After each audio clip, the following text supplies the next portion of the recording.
peux commencer quand je veux.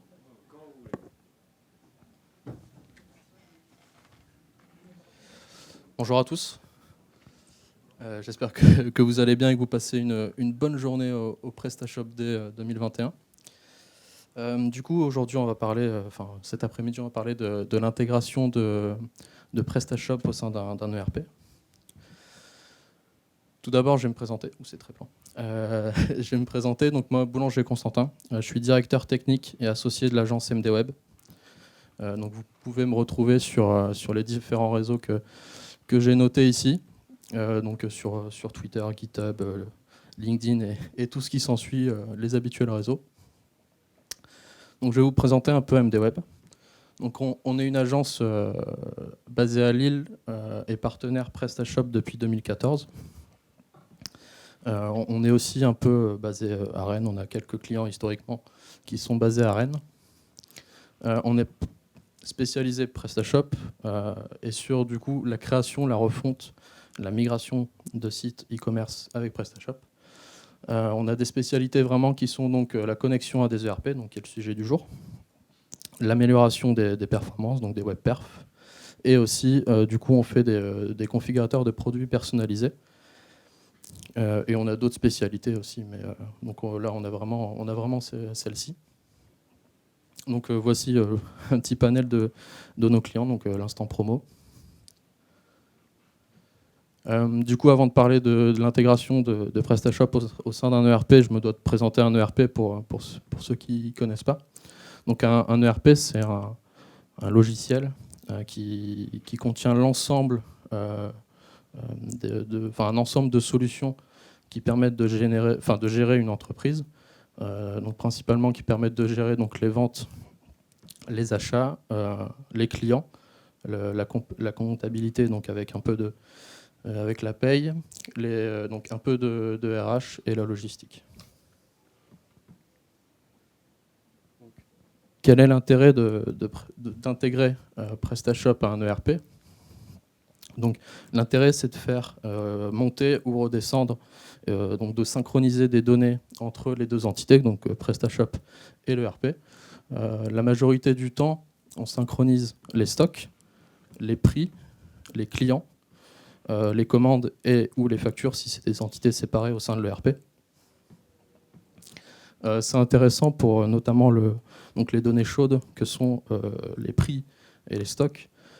Notamment si vous avez d'autres entités que le site web, si vous avez un magasin ou si vous vendez par catalogue, c'est bien d'avoir des prix qui sont synchronisés entre vos magasins et votre boutique, et ou votre catalogue et votre boutique. Idem pour les stocks, ce serait dommage d'indiquer sur le site un produit hors stock alors qu'il l'est, vous perdez une vente, et inversement, indiquer un produit en stock alors qu'il ne l'est pas. Donc les clients aussi, ça permet à un client de retrouver sa fiche client sur la boutique. Donc s'il fait une commande en magasin, c'est intéressant qu'il puisse retrouver ses commandes sur le site internet, qu'il puisse suivre l'état de sa commande. Boulanger.com par exemple le fait très bien. Quand on achète une imprimante en magasin, on retrouve tout de suite ou quelques heures après sa commande sur le site internet. L'intérêt principal aussi, c'est un gain de temps pour les équipes e-commerce, de ne pas ressaisir des données qui sont saisies déjà dans plusieurs outils. Donc s'il y a un PIM, s'il y a un ERP, ce serait dommage de ressaisir, de faire de la double saisie. Et ou des commandes, j'ai quelques clients qui font encore ça, qui dès qu'il y a une commande sur les sites internet, la saisissent en double ou en triple dans leur logiciel de compta, dans leur ERP. Aussi, ça permet une assurance d'éviter les erreurs de saisie. Si vous mettez un prix à 9,99 € alors qu'il fait 99,99 €. Là, c'est pas la même chose. Donc ça permet au e-commerce d'être sûr que les prix et les stocks parfois les poids aussi, sont bien ceux qui sont indiqués dans les différents outils. Et enfin, du coup, tout ça, ça permet de tendre vers l'omnicanalité, d'avoir la même donnée au même moment, disponible partout pour le client. Donc, comme dans quasiment tous les projets, il y a des freins et des contraintes. Donc les deux plus connus qui sont le budget et le délai. L'intégration d'un ERP peut coûter assez cher, malheureusement, surtout si vous avez un ERP qui est un peu spécifique, notamment dans les domaines médicaux, etc. Souvent, il faut tout faire en spécifique et c'est assez contraignant au niveau budget. Et il faut tout faire à la main. Donc le délai, pareil, ça peut être assez long parce que il y a le développement, il faut faire des tests. En amont, il faut faire du coup des workshops préparatoires. Et ce qui est beaucoup plus frustrant, que ce soit pour nous en tant qu'agence de développement, mais aussi pour le client, c'est que l'ERP, des fois, ils sont sur des anciennes versions. C'est des anciens ERP, donc les domaines médicaux notamment, ne sont pas adaptés au web. Et la contrainte elle-même, c'est la capacité de l'ERP à se connecter avec d'autres outils. Et enfin, du coup, encore une fois, les identifiants uniques communs, ce qui permet de retrouver la même entité des deux côtés. Donc une commande, pouvoir l'identifier de manière unique des deux côtés. Un produit également, ce qui est assez compliqué et ce qui n'est pas toujours le cas. Surtout quand les deux entités ont vécu leur vie chacun de leur côté en fait, avant l'intégration.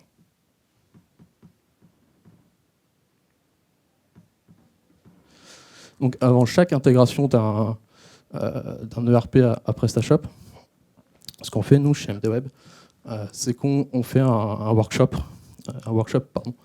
préparatoire qui permet donc de lister tous les échanges voulus par le client, donc notre client, possibles par l'ERP, le budget et le délai le délai de réalisation. Et en fait, souvent dans ce genre de workshop, on se rend compte du coup donc des capacités de l'ERP et du coup des modifications qui sont à prévoir en amont. Donc que ce soit chez PrestaShop, du côté PrestaShop ou du côté de l'ERP, du coup, pour pouvoir plus tard se connecter. Et enfin, donc il faut ordonnancer les opérations parce que ça prend du temps.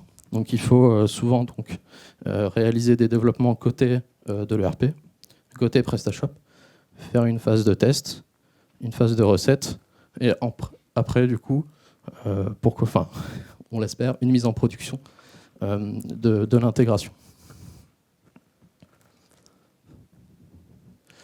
Donc maintenant, comment on intègre PrestaShop à un ERP? Donc, alors, il y a plusieurs cas de figure.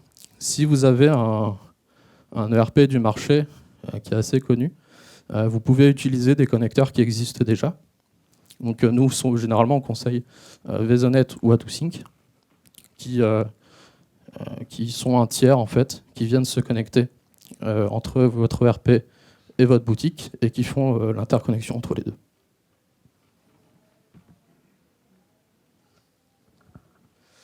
Si vous avez un ERP plus exotique, ça ne va pas vous surprendre, mais du coup, sur PrestaShop, c'est un module sur mesure.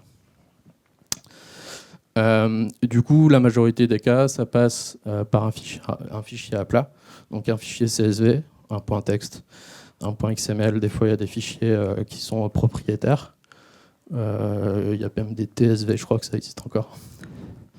Maintenant, alors c'est c'est pas encore le cas chez tous les ERP, mais maintenant, ils disposent souvent d'une API qui permet de, en temps réel, envoyer ou recevoir les données.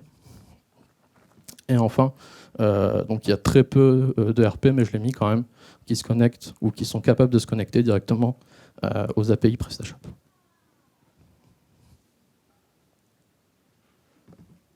Donc là, c'est un petit exemple d'un fichier, donc à droite, un fichier XML qu'on reçoit, donc, qui est généré 2 fois par jour par l'ERP. Et du coup, donc on a la référence du produit et de la déclinaison ou de la déclinaison PrestaShop, ainsi que la quantité.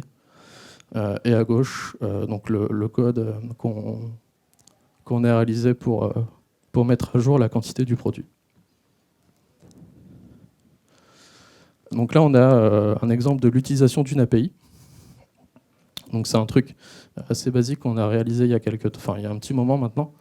Donc là, c'est en fait l'envoi d'une commande par API directement sur l'API de l'ERP. Il faut du coup, là pour ce cas-ci, on se base sur le hook Action Validate Order, qui est un des hooks qu'on utilise donc le plus souvent, ou alors je connais jamais son nom dans le bon sens, mais c'est Action Post Status Update, qui permet donc d'envoyer une commande à un statut précis. En API, on l'oublie souvent aussi, mais il y a quand même donc des tâches cron qu'on doit utiliser, parce qu'une API ne va pas forcément dire en temps réel.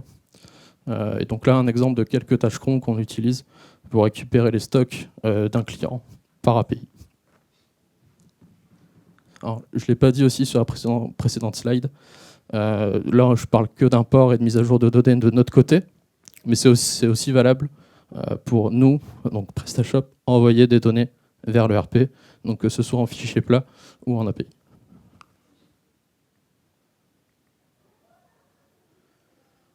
Donc là, je vous propose du coup notre retour d'expérience. Donc M2Web pour l'intégration d'un PrestaShop à des ERP. Alors pour moi, le meilleur combo, c'est des CSV, c'est mixer donc les fichiers à plat, donc CSV majoritairement, à des API. Ça permet d'avoir un combo délai, budget et fonctionnalité pour le client qui est le plus intéressant. Utiliser les hooks le plus souvent possible. Autant ce qui était moins vrai avant, mais là il y a des hooks quasiment partout, à quasiment toutes les étapes de vie, soit du client, soit d'une commande. Les limites de réalisation sont souvent imposées par le RP et non PrestaShop. PrestaShop avec ses hooks, avec la communauté, pardon, on peut vraiment faire tout ce qu'on veut. Alors même si je ne le conseille pas, on peut le faire aussi en multi-boutique. Une petite private joke, mais ça marche quand même. Mettre surtout beaucoup de logs en place, ce qui permet, en cas de souci, de voir ce qui n'a pas été, que ce soit côté l'ERP ou d'une autre. Ce qui permet du coup aussi de fixer les soucis le plus rapidement possible. Faire une phase de test, c'est très important de tester, pour ne pas envoyer de mauvaises données en production ERP ou nous mettre à jour des données mal interprétées chez nous, donc le côté PrestaShop. Et souvent, une maintenance est souvent nécessaire après l'intégration, parce que PrestaShop vit, le client voudra intégrer des nouvelles fonctionnalités, et c'est pareil pour le RP. Si vous voulez intégrer des devis plus tard sur PrestaShop, du coup, il faudra faire la connexion des devis, l'envoi des devis à l'ERP. Merci. Est-ce que vous avez des questions ?